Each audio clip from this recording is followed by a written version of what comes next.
नमस्कार दोस्तों, आप सभी को एसपी सिंह का प्यार भरा नमस्कार। हमारे यूट्यूब चैनल बेसिक एजुकेटर्स पर आप सभी का हार्दिक स्वागत है। आज हम लोग निष्ठा प्रशिक्षण के मॉड्यूल 4 शिक्षण अधिगम प्रक्रिया में जेंडर आयामों का समाकलन के प्रश्नोत्तरी पढ़ेंगे।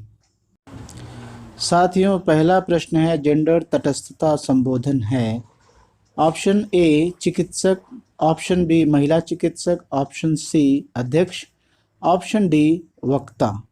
इसका सही उत्तर है महिला चिकित्सक। दूसरा प्रश्न है 2011 की जनगणना के अनुसार देश में लिंगानुपात कितनी है। ऑप्शन ए 884 1000 पुरुष पर, 943 1000 पुरुष पर, ऑप्शन सी 940 1000 पुरुष पर, ऑप्शन डी 790 1000 पुरुष पर। तो इसका सही उत्तर है ऑप्शन बी 943 1000 पुरुष पर।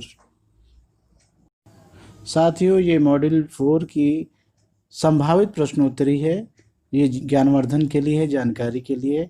इसमें से कुछ प्रश्न आ भी सकते हैं, इसलिए आप लोग ध्यान से देखिए, समझिए, पढ़िए। आगे बढ़ते हैं।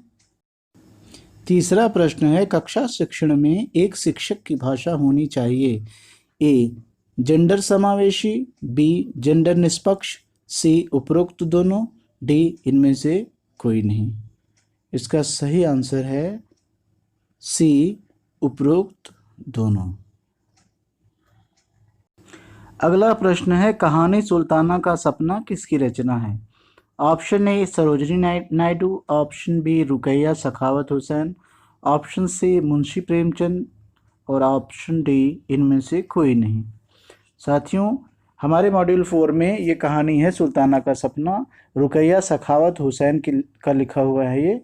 इस कहानी में सुल्ताना का एक सपना है, वो सपने में जाने के बाद उन्हें ये पता चलता है कि वहाँ लड़कियाँ, कोई डॉक्टर है, कोई इंजीनियर है, कोई कुछ है।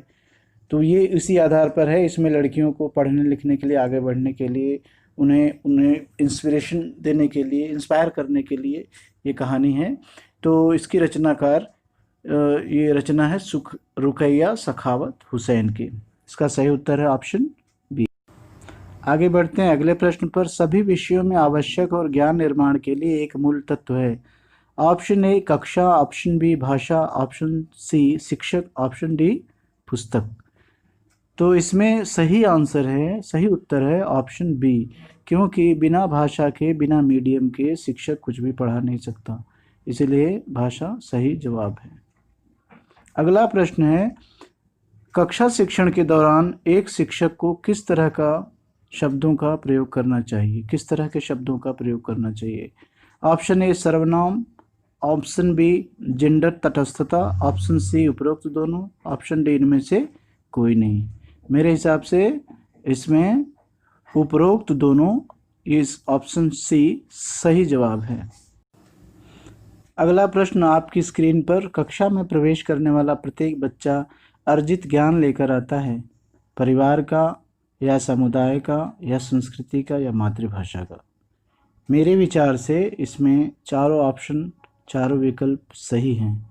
बच्चा परिवार का, समुदाय का, संस्कृति का और मातृभाषा का, जो बच्चा घर में, परिवार में बोलता है, ये सारा ज्ञान उसके पास रहता है। मेरे हिसाब से इसमें चारों ऑप्शन सही हैं।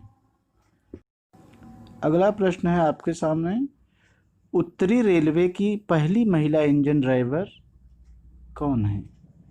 Option A Lakshmi Lakra, option B Bhagwati Das, option C Nirmala Lakra, option D इनमें से कोई नहीं। मेरे विचार से ऑप्शन ए लक्ष्मी लकड़ा इसका सही उत्तर है। अगला संभावित प्रश्न है मॉड्यूल का उद्देश्य क्या है। शिक्षकों और बच्चों के बीच मौजूद जेंडर पक्षपातपूर्ण रवैया एवं व्यवहार की पहचान करना, विभिन्न विषयों के समव्यवहार में जेंडर संवेदनशील शैक्षणिक प्रक्रियाओं का विकास करना, कक्षागत वातावरण में जेंडर संवेदनशीलता को बढ़ावा देने वाली अधिगम गतिविधियों का उपयोग और उन्हें ग्रहण करना। यहाँ सबसे इम्पॉर्टेंट बात यह है कि यहाँ तीनों के तीनों ऑप्शन, तीनों विकल्प सही हैं। ये तीनों विकल्प मॉड्यूल के उद्देश्य की पूर्ति करते हैं। अगला प्रश्न है, कक्षा में बच्चों की रूपरेखा निर्धारण में कक्षा का महत्वपूर्ण आयाम है। ऑप्शन ए सामाजिक शैक्षणिक ढांचा, ऑप्शन बी बहुवर्गीयता, ऑप्शन सी बहुधार्मिकता, ऑप्शन डी जेंडर विभेद, ऑप्शन ई अक्षमता विकलांगता। तो इसका सही आंसर होगा ऑप्शन ई अक्षमता विकलांगता। तो दोस्तों ये रहे 10 प्रश्नोत्तरी से। आप लोग ये इस वीडियो को शेयर कीजिएगा, लाइक कीजिएगा, ताकि हम आपके इस शेयर और लाइक और कमेंट से हमारा उत्साह बढ़े और हम अगला वीडियो या इस तरह के और भी ज्ञानवर्धक वीडियोस बनाते रहें और आप लोगों को भेजते रहें।